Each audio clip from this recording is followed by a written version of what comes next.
In this video, I'm going to be doing a spray test and unboxing of the Iwata HP.BS Eclipse. Let's get into it right now. You can see the box. This has a smaller cup on it, 0.05 ounces or 1.50 mil. So this is great for doing finer work. And you can see it's ranked in the fine to wide bracket. I would anticipate that this one's going to be more in that fine to medium section. And this airbrush runs a 0.35mm needle nozzle setup, and it's gravity feed dual action airbrush, high flow to atomize heavier mediums, durable, easy to clean compression fit nozzle, E3 head system, 25 to 35 psi optimal working pressure, quick flush cutaway handle. Go ahead and remove the sleeve, and you get a sticker, quick start guide with some tips on airbrushing as well.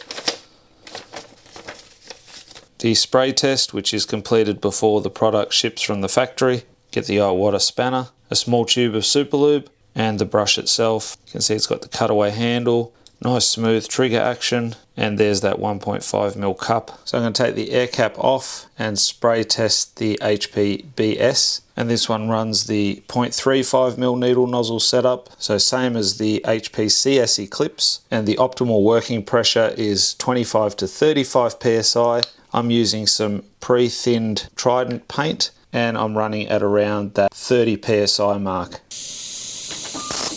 Again, nice smooth trigger action.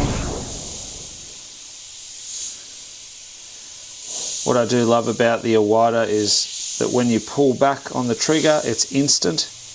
The responsiveness is instant. So you get paint straight away, there's no delay.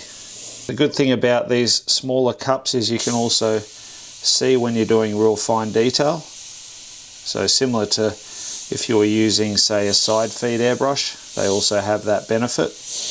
You just got to be careful with these because there is no cup on the top, so you could easily tip out the paint. So this is more designed for finer detailed work.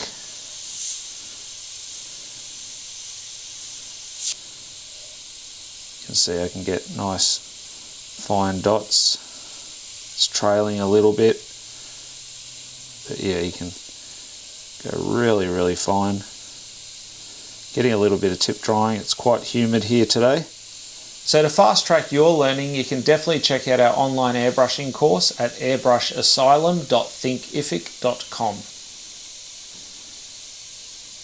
If you really tweak your paint and your PSI, you're going to get even better performance out of this.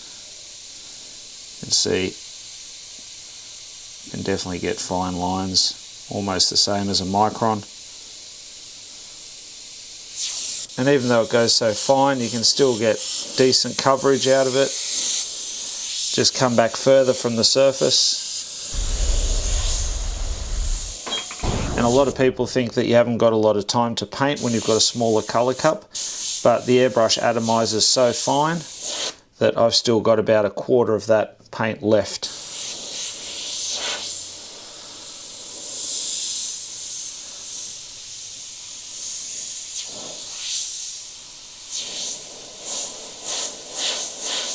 So if you're looking for an additional gravity feed brush, something that you can use for real fine detail, then this HP.BS Eclipse will definitely do the trick. Even though it's got a 0.35mm needle nozzle setup, you're able to get that real fine detail as I've just shown.